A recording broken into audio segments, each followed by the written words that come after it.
Hello friends, welcome to channel eat the finest. இந்த channel எங்கள் அம்மா பண்ணுற ரெசிபிஸ் தான் நான் ஷேர் பண்ணிக்கிட்டு இருக்கேன். அந்த வரிசையில் நான் ஷேர் பண்ண போகிறது அருமையான பிரேக்ஃபாஸ்ட் ரெசிபி கோல்ஸ்லா சாண்ட்விச் எப்படி பண்ணுறதுன்னு இந்த வீடியோக்குள்ளே பார்த்துடலாம்.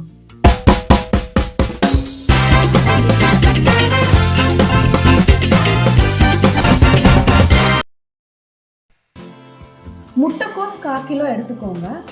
நீளமாக மெல்லிசா கட் பண்ணி வச்சுக்கோங்க.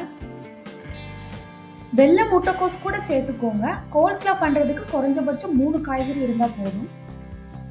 அரை கொடமிளகா, அதையும் நீளமா மெல்லிசா கட் பண்ணி வச்சுக்கோங்க. ஒரு கேரட், எல்லாத்தையுமே நீளமா மெல்லிசா கட் பண்ணி வச்சுக்கோங்க. மெல்லிசா கட் பண்ணாதான் நம்ம சாப்பிட்றதுக்கு சுலபமா இருக்கும்.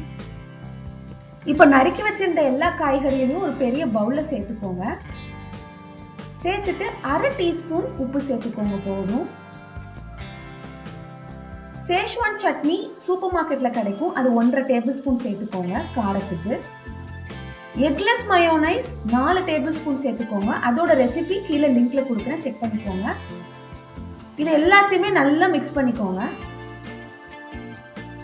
இந்த கோல்ஸ்லாங்கிறது கான்டினென்டல் ரெசிபிங்க.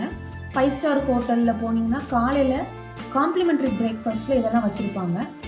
கோல்ஸ்லா பொறுத்த வரைக்கும் கோல்ஸ்லான்னு சொன்னாலே முட்டைக்கோஸ் தாங்க. அதனால மற்ற காய்கறி அளவு விட முட்டைக்கோஸ் அளவு கொஞ்சம் கூடுதலாக ஆட் பண்ணிக்கோங்க. இப்போ இதை நம்ம சாண்ட்விச் பிரெட்ல எப்படி ஸ்ப்ரெட் பண்றதுன்னு பார்த்துடலாம். 4 சாண்ட்விச் பிரெட் எடுத்துக்கோங்க. ஓரத்தில் கட் பண்ணி வச்சுட்டு நம்ம மிக்ஸ் பண்ணி வச்சிருந்த அந்த கோல்ஸ்லாவை இப்போ நம்ம ஸ்ப்ரெட் பண்ணிக்கலாம்.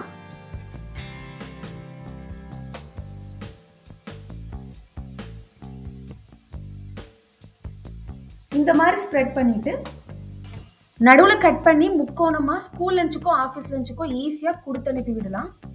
அவ்வளோதான், கோல்ஸ்லா சாண்ட்விச் ரெடி ஆயிடுச்சு. இது ஈஸியான breakfast recipe, no cooking recipe கூட. டக்குன்னு ஒரு பிரேக்ஃபாஸ்ட் பண்ணணும்னா இதை செஞ்சு கொடுத்துடலாம். ஹெல்த்தியானதும் கூட. இது ஒன்று மட்டும் சாப்பிட்டு நிப்பாட்டிக்க மாட்டோம், மறுபடியும் சாப்பிடணும்னு தோணும். அந்த மாதிரியான டேஸ்ட் இருக்கும் இதுக்கு. இதே மாதிரி வேற ரெசிபிஸோட நான் அடுத்த வீடியோல மீட் பண்ணலாம். தேங்க்யூ ஃபார் வாட்சிங்.